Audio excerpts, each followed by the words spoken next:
Botwat log, the past, while simultaneously here in the present for this week's Initial thoughts. Initial thoughts. Initial thoughts. Hello, Best of Trekkers. We're here for a very special episode of Initial Thoughts. Tried to record this video twice the night it came out and ran into technical difficulties. So here we are the next day for a review of a last-minute announced early drop. Let's get into the 7th episode of Season 2, Those Old Scientists. Let's just literally get this out of the way now. There are no dislikes this week. This is a nearly perfect episode of Trek. So that being said, I'm going to start on the only thing I considered giving a dislike to, and that's for starting a Strange New Worlds episode in Lower Decks. I think it would have cemented it better as an episode of the show it was debuting on. However, let's start at the end and get this like train going for bookending the episode with animated Trek. Seeing the Enterprise crew animated and with a plausible reason that they're all tripping on Orion liquor is both a great gag and one of the best ways I can think to sell our live-action heroes sketched out. That leads to another like for Boimler's dropping in and saying, "You guys look realistic." It's again just a great Boimler style, I'm saying this in universe and the irony is completely lost on me kind of gag, to bring our purple-haired friend into the time and shooting medium of Pike and crew. That line keeps us chugging into the next like in the animated hybrid Strange New Worlds Lower Decks intro. It's beautiful, it's funny, and it's an improvement to what I consider a pretty middle-of-the-road opening credit sequence. Bang up job, and as always, praise to the great koala. My next like is for Boimler generally Boimlering through the episode with little quips like Worf's honor, which leads into a classic Boimler log simply stardated the past. Koala bless you, Brad, in any universe or iteration. My next like is for Chapel and Ortegas messing with Boims, and I feel like I might know Ortegas better now than from the episode supposedly about her. And that's the general thing that defines this episode and deserves a like of its own. By tying ongoing plot threads that our main characters have dealt with so far this season, and amplifying them through a Boimler and later Mariner animated lens. Most of all, Boimler telling Christine in a roundabout way that Spock's not going to always be the Spock she knows. It seems like she already knew this, and this was just confirmation that turns her into what we see in TOS Amok Time, with so much passion and frustration.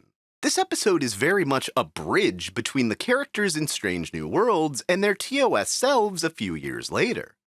I have a very fun like for Boimler under a console, as was done frequently in the TOS days, rewiring some spark plugs.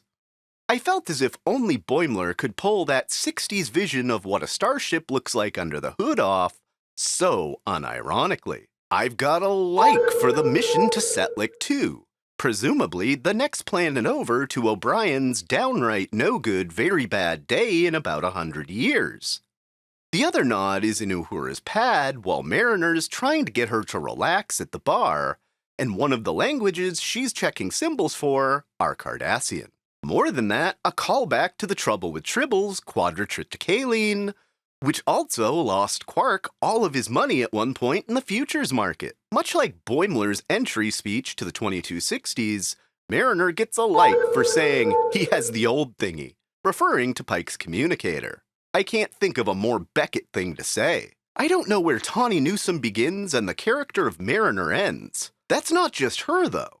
Jack Quaid also nails the voice he started recording in his closet during pandemic as a non-animated, animated version of themselves.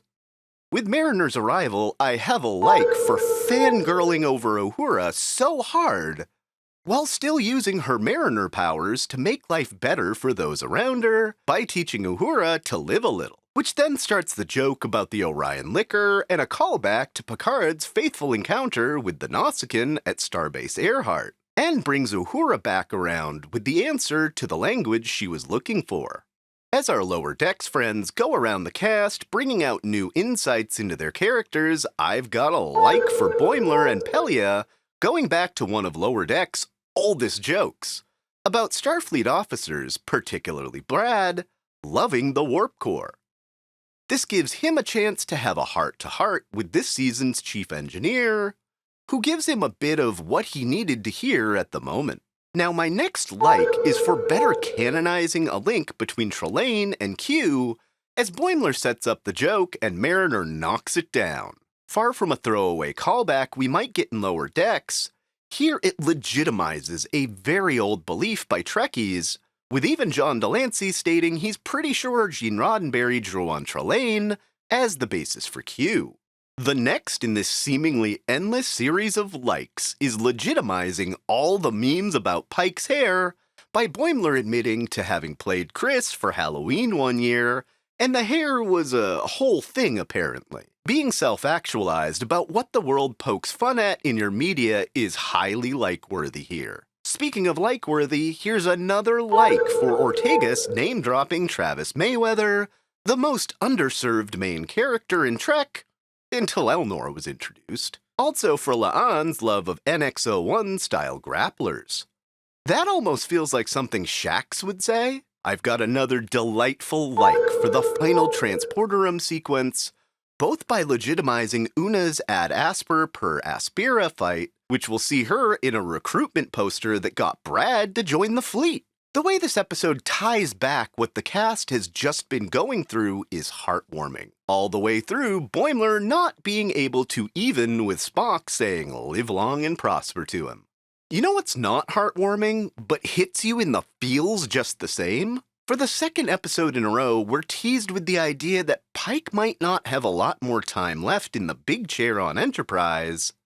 His time may be coming sooner than later to end up in the beep chair, as Brad alludes that he might not see another birthday. Right after he had the supposedly only meeting as fleet captain with Kirk last week. Like Christine, Chris seems to know exactly what Mr. Boimler is talking about, but chooses to sidestep the conversation with some backstory about his father. I don't know how I'm going to feel if Pike's taken from us before the end of this season, but I know I have one final like for Tendi fighting the good fight in the name of her people early on in the episode, and having it pay off for Beckett knowing her true Orion name, and helping Pike build a bridge with a green captain that just wants to be known for exploration. Meeting him on his level, captain to captain, is one of the most perfectly Star Trek messages ever. This has been a lot to get through. It's already 2 days in the making for this review, and along with a pile of likes over here, you're probably wondering what initial ranking range I have comparing this to the other roughly 800 episodes of Trek. Normally I give you a range of 100 points to cover myself later, but nay. I'm calling it now. This is a top 25 episode of Trek. All time, all series. It pushes all your emotional buttons. It directly relates to what the characters in Strange New Worlds have been dealing with, and it helps legitimize a ton of canon.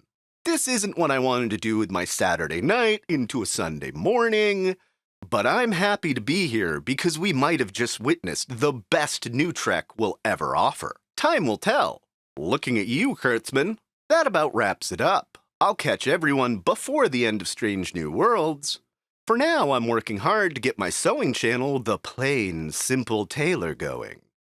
But I've got a ton of new stuff in the works for this channel come late August into fall. Until next time, peace and long life.